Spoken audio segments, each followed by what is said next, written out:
Have you noticed people only listen when you raise your voice? We often mistake volume for strength and silence for weakness, but sometimes the quietest ones are the most dangerous. Nietzsche warned us about monsters, but what if the real threat doesn't growl or attack? What if it just watches, waits, and knows exactly when to act? We live surrounded by noise now. Ideas spread fast like infections.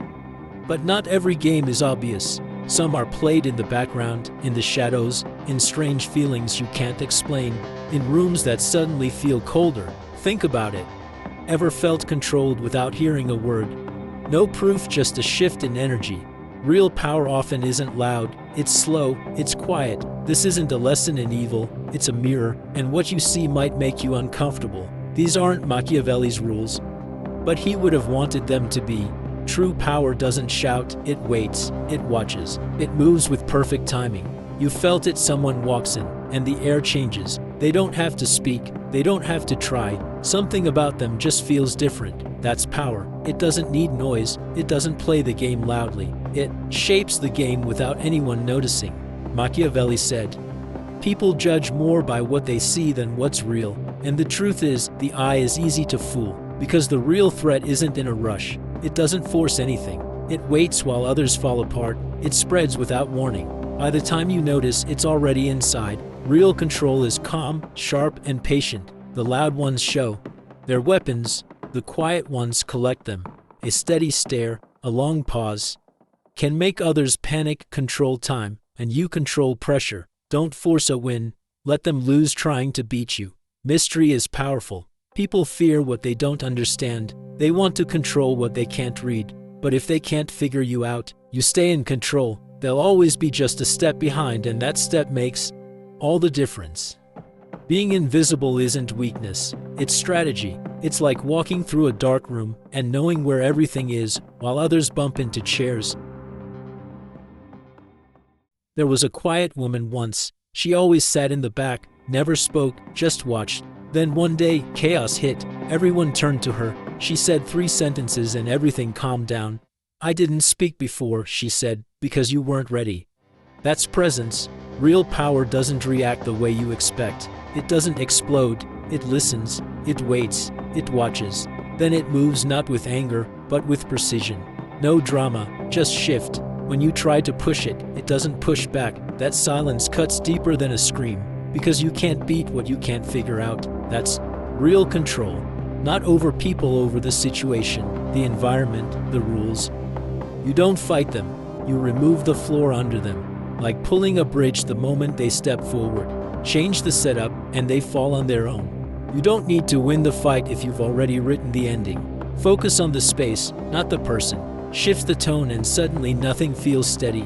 You didn't attack, they just lost balance.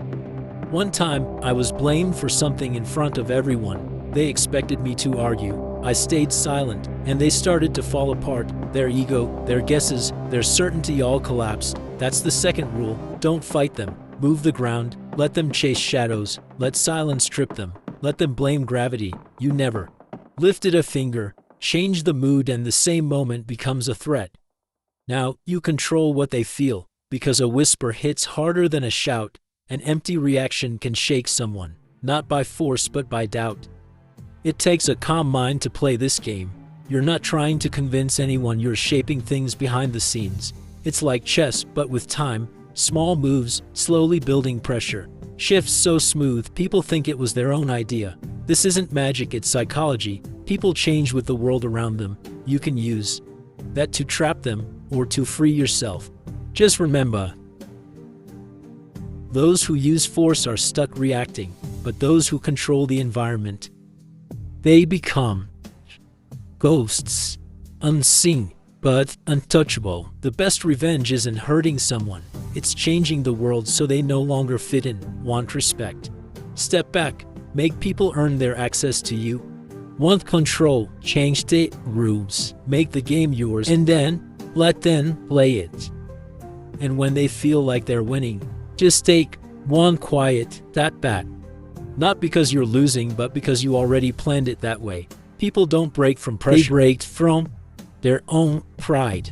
Real strength often looks fragile on purpose. The one who seems weak might be the most dangerous. Machiavelli said, "Be part lion, part fox." But these days, the fox who bleeds on purpose controls everything. Look weak, and they relax. Use their ego like a mirror. Let them fall in love with their own reflection. Let them feel safe. Let them celebrate. Then strike. Not with anger, but in silence. That's not surrender, that's strategy. Silence becomes a weapon when you choose it. Once you understand this, you stop defending yourself. You become the force in the background, quietly shaping everything. And by the time they notice, you've already won. You know what really hurt someone's ego? Letting them think they were in control only to realize they were being led the whole time. There's no deeper cut than celebrating your own failure, thinking you won when it was all part of someone else's plan. This only works if you master two things, self-control and patience, because there will be moments where everything inside you wants to react, to speak, to fight back, but you stay silent, not because you're weak, because you're waiting for the perfect moment, and that moment won't give a warning. It'll arrive like a knife to the back, quiet, fast, final, a look away, calm, sorry, a step back, all part of the setup. While they think you've given up, you're getting into position. The final move won't be loud. It'll be made with confidence, like someone who already knew they'd win. That's the power of false weakness. Let them feel like they're running the show, while you already hold the exit key. If you do it right, they won't even realize it was a setup until they're already trapped, because your move wasn't about anger, it was about precision. And precision is what separates amateurs from real strategists. You don't need to threaten. Let them laugh while you get ready. Let them relax, then move once. The one who seems weak controls the timing, and the one who controls the timing controls everything. There's a kind of power that doesn't shout, doesn't argue, doesn't ask for attention, but still dominates the room. It's silence. But not just silence, the kind that changes the air, that hits without doing anything. We live in a world of noise. Everyone wants the last word, wants to be right, wants to respond, but the one who stays quiet, that's the one who's already ahead. There's a different kind of power, invisible, quiet, and terrifying. The person who listens and says nothing. Machiavelli understood this. Real power isn't in how you react, it's in how long you can wait. Because when you react too fast, you show your cards. When you rush, you make mistakes. And once you start bleeding, you become predictable. You've probably seen this. Someone attacks you, expecting you to snap, but instead you just stare. No words, no movement, no reaction. Suddenly, they get nervous. They stumble over their own words. They start to over-explain. They fall apart. Silence isn't weakness, it's a mirror. It reflects back whatever they're projecting. That's why silence used intentionally can be more dangerous than anything you say. When you choose not to respond, you actually say more. Silence creates doubt, and doubt destroys ego. Is he ignoring me? Is she planning something? Does he know something I don't? These quiet questions do more damage than insults ever could. Nietzsche once said, "It's not the lie that bothers me, it's that I can't trust you anymore." That's what silence does. It doesn't point fingers, it just walks away. And that absence, it hits harder than being there. People forget what was said, but they never forget how something made them feel.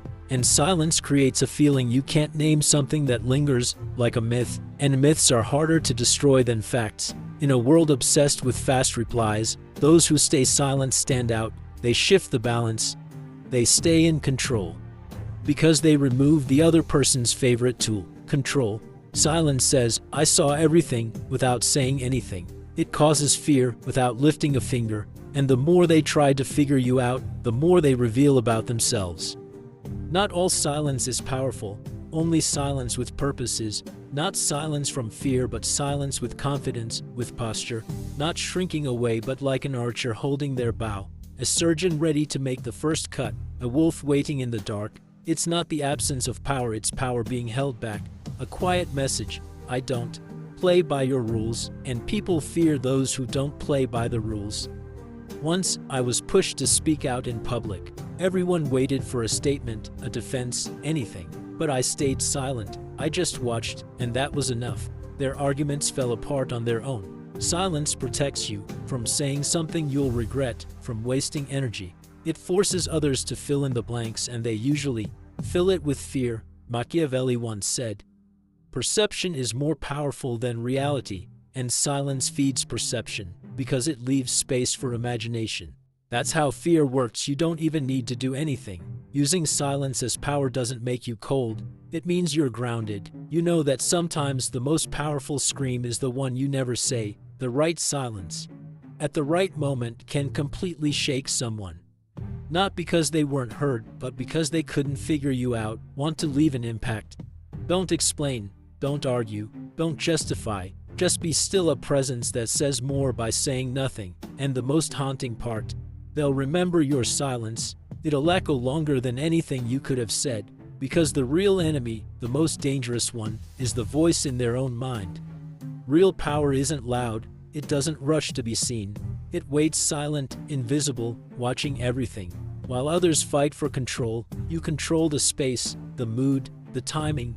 Don't need to speak to shift the entire room. One calm move made with precision, not emotion, is enough. Because the loud ones want attention, but the dangerous ones, they move quietly. You don't see them coming. And by the time you do, it's already over.